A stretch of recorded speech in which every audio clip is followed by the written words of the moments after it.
It's to sit and be saved to serve. Sitting down and talking about it is not going to work. Those who make a profession and money by playing on emotions, screaming, uttering futile invectives and denunciations, those will continue to do so. And those who still preach integration and brotherhood with those white folks, they're going to keep on marching and singing and praying, not to God, to the white, but they are still unable to understand that whites have generally condemned and rejected this peace-loving, brotherly approach. You know, the one that Martin Luther King longed for before they murdered him. This present course of fragmented, unorganized people, if followed, will find the succeeding generations of blacks as weak, leaderless, and powerless as they are today. For the present road is the easy road: mass meetings, big conventions, big old panels, protest resolutions, and splitting up to follow this and follow that leader with the greatest gift of gas. Trust me, I know, I've seen it happen to me. All leading you to exactly nowhere.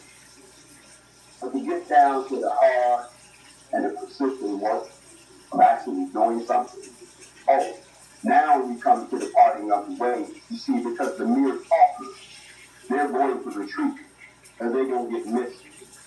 It seems to be the general about the black world, this is true, that polls and other data shows us that whites are hostile to any kind of movement by blacks for equality. And I don't mean to offend you by using that term, but I need something where I can encompass all of us under one term, because we don't like to acknowledge the fact that our beauty is in our diversity.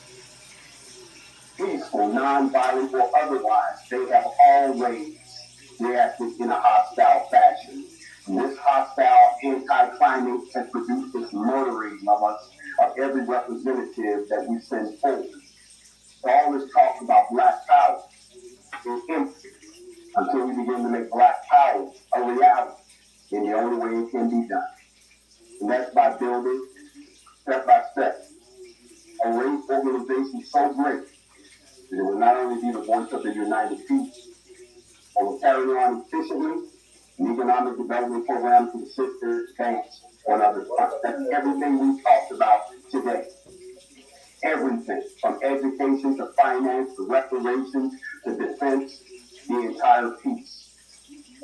It's something that's never been done before.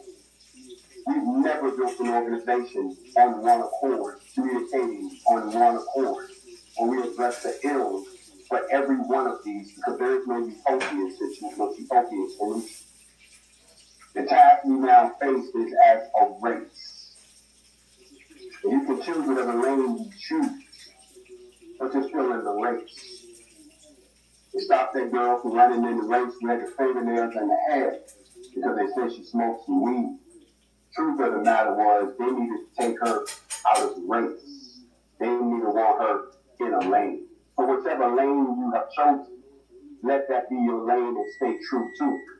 But in order for any of these conversations to turn into any fruition, that we move forward on all fronts, whether it be in the Caribbean, in the UK, across the motherland of Africa, or in the United States. You see, a lot of people don't know that slaves were taken to the Caribbean first. They were broken. And those that could be broken the best, those that could master the best, those that could adapt to this shadowization of human beings, they got to come to America. Those that fought back, those that couldn't be broken, those that rather kill themselves rather than get sent on up to America, they stayed in the Caribbean. And even though I know there's a lot of my brothers and sisters in the Caribbean right now to talk about repatriation, and I don't take away from any of those efforts, let you not be remiss that those same people from Europe committed genocide against the existing population and eliminated about 10 million of them on the island of Puerto Rico along the Taínos. All those people are gone, with just a few left. So now the people there think that they may fight as such. Well, how can you blame them? Their ancestry was erased from them. Their history was erased from them. I don't know my name. I'd rather be Grandmaster J than John's son, the son of John. I am not.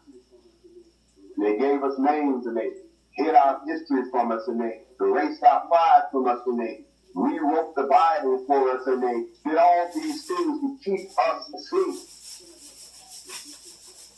Now that we're awake, some of us are asking different questions, but they're all questions that still need to be answered. See, when the giant wakes up, somebody's got to feed. Somebody's got to talk to. Somebody's got to make it think that everything's okay, because if they don't, now that big giant. And what I mean by that is this. Here in the United States, there are 57 million of us. We are a nation within a nation. We're treated like a third world country inside of the most prosperous nation, the head of Babylon. Yet you people haven't even realized that yet, that you're a nation in a nation. You're too busy fighting over your piece of the nation to get united to be the one nation that can go to the world court and sue the United States for human rights violations, slave reparations, and force them to repatriate you, those that would like to leave. You missed that last time. You're missing it again this time, because now the world is in the position where, haven't you noticed what they've done? The G7 was nothing more than a planning meeting for them to find a way to lock all us down. This pandemic is nothing but a control mechanism for genocide. It's nothing else. You can believe anything else you want. You cannot change the truth. And somebody on this call said that we have until 2030. No, you don't. You have until 2024. And